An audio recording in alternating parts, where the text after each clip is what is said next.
আবার আসিব ফিরে ধানসিঁড়িটির তীরে এই বাংলায়, হয়তোবা মানুষ নয় শঙ্খচিল শালিকের দেশে। হ্যালো এভরিওয়ান, আসসালামু আলাইকুম। কেমন আছেন আপনারা সবাই? আলহামদুলিল্লাহ, আমি তো অনেক ভালো আছি। সবার আগে শুরুতে একটি কথাই বলবো, এই যে মাত্র দুটি লাইন কবিতা আমি বললাম, এর মিসলিড যেন না হয়, তাই আমি শুরুতে একটু এক্সপ্লেনেশন করে দিচ্ছি। না আমি বাংলাদেশে যাচ্ছি, না বাংলাদেশ থেকে ইউকে রিটার্ন করছি। আজকে আমি ছোট্ট একটি ভিডিও আপনাদের সাথে শেয়ার করতে যাচ্ছি।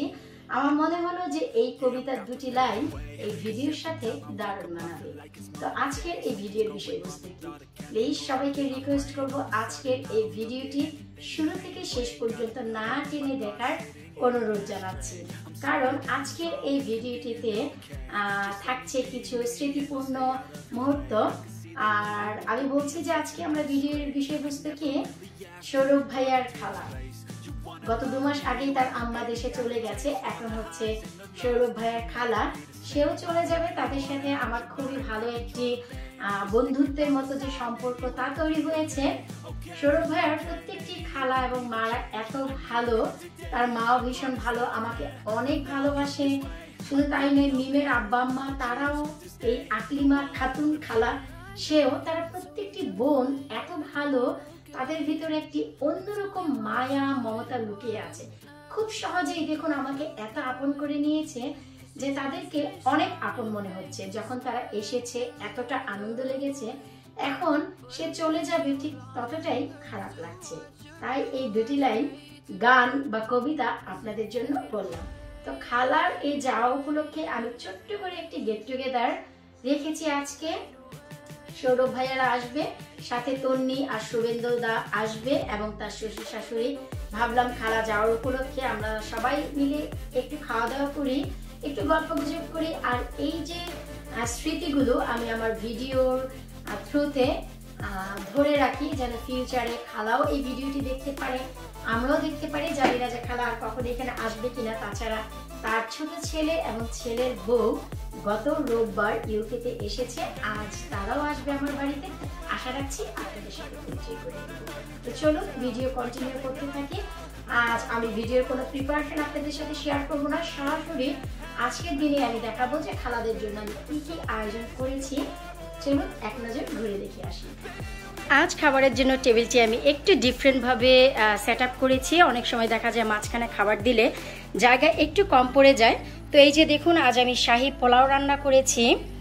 আর গার্ডেনে এত বেশি ধনিয়া পাতা হয়েছে যে হালকা করে একটু পেঁয়াজ আর সরিষার তেল, শুকনো মরিচ দিয়ে ধনিয়া পাতার হাতে মেখে ভর্তা করেছি। চিকেনের রোস্ট করেছি, আর এখানে সরিষা ইলিশ করেছি, সাথে ল্যাম্ব ভুনা করেছি, আর এপাশে সবজি দিয়েছি, আর এপাশে হচ্ছে কোয়েল পাখি।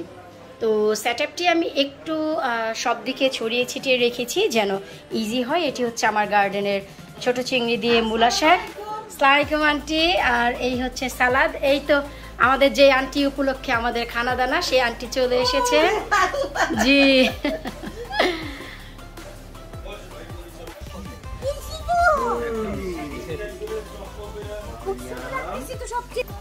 আন্টি। হ্যাঁ, ওই যে আপনার গুজবেরির পাশেরটা স্ট্রবেরি, এই যে সামনেরটা এটা গুজবেরি, যেটা বাংলাদেশে আপনারা মনক্কান বলেন, লাল বড়। জি জি জি, এগুলি বেগুন মিশু। হ্যাঁ, কালো মল্লিকা, হাজারিকা, আর হচ্ছে সবুজ বেগুন। হ্যাঁ, আর এটা হচ্ছে কলমি শাক মিশু আমাদের দেশে। মাইয়া অনেক মিষ্টি ভাইয়া, এ কথা বলে না। জি, ওরা গেছে হচ্ছে 11টার আগে, শুরু হবে 12টার থেকে। এখানে এখানে ঠিক আছে? ও আচ্ছা, এখানে ঠিক থাকলে তো ঠিক আছে আন্টি। আমি তো আর ওইখানে দিচ্ছি যেন গরমের সমস্যা যেন না হয়। মিশু কোথায় আছে?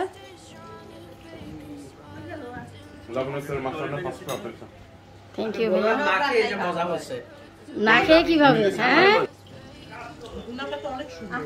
তাই আন্টি, আমি করতে চাচ্ছিলাম না, কারণ মানে ফেল তো এত মায়া লাগতেছে যে কি করবো আন্টি।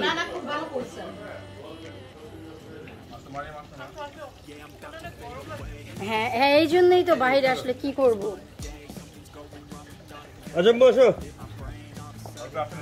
মাইয়া হ্যাঁ, যার যার গরম লাগে তারা চলে আসো এখানে। আমি এই জন্যই তো বললাম যে আজকে আসলে কনজারভেটিভ হয়ে গেছে। আমাদের বশির ভাইয়ের বাসায় বলতে হয় ভাষায় মাইক্রোওয়েভের বাড়ি এটা।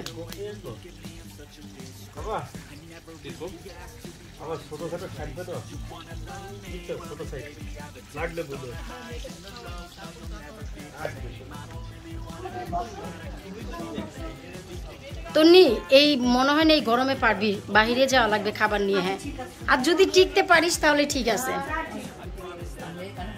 আচ্ছা হ্যাঁ হ্যাঁ, কারণ গরম তো এখানে। ও তাই,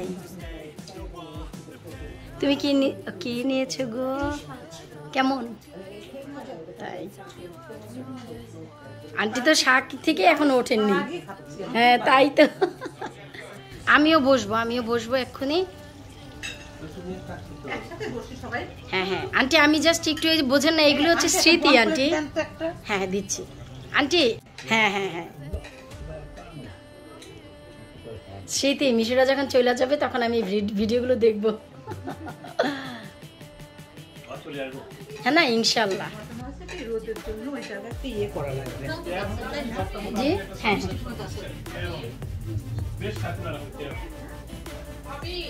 কে রে, কি এখানে কি তেমন গরমটা হচ্ছে? ওই যে দিলাম।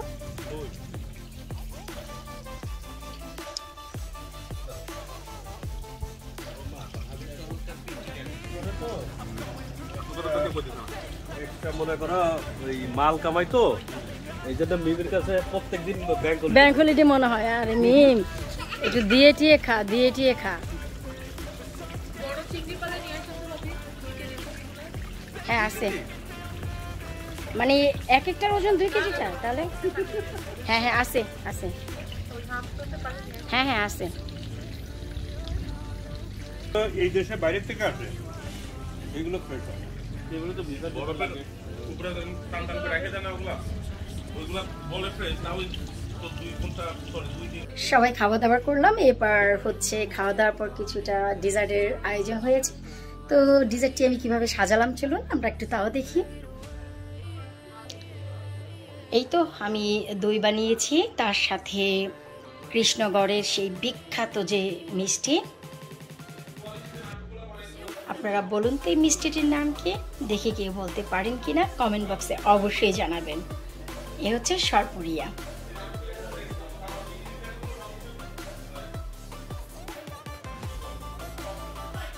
খুবই চমৎকার লাগে আমার কাছে এই মিষ্টিটি। আশা রাখছি আজকে যারা এসেছে তাদেরও ভালো লাগবে।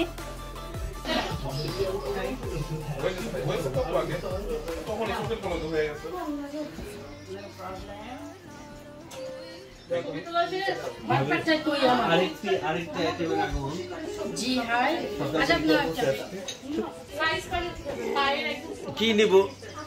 যেকোনো একটা? হ্যাঁ হ্যাঁ যেকোনো একটা নাও। আচ্ছা আচ্ছা, মানে পার্থক্য নাই। সব হ্যান্ডমেড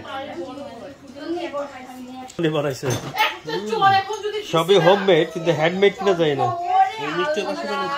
হ্যাঁ, যদি পা দিয়ে দবাই বানাই চোখ বন্ধ করে খেয়ে ফেলবো। বাংলাদেশে যখন থেকে আমরা ফুচকা টুচকা খাই আসছি, 3 ঘন্টা হবে ভাবছে।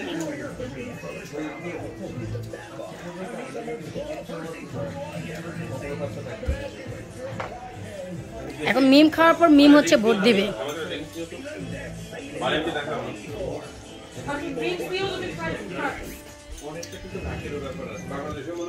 আপনারা কি জানেন মিম আর আজাদ কিন্তু খাবারের খুব একেবারে রাইট মানে রিভিউ দেয়, সত্যি কথা।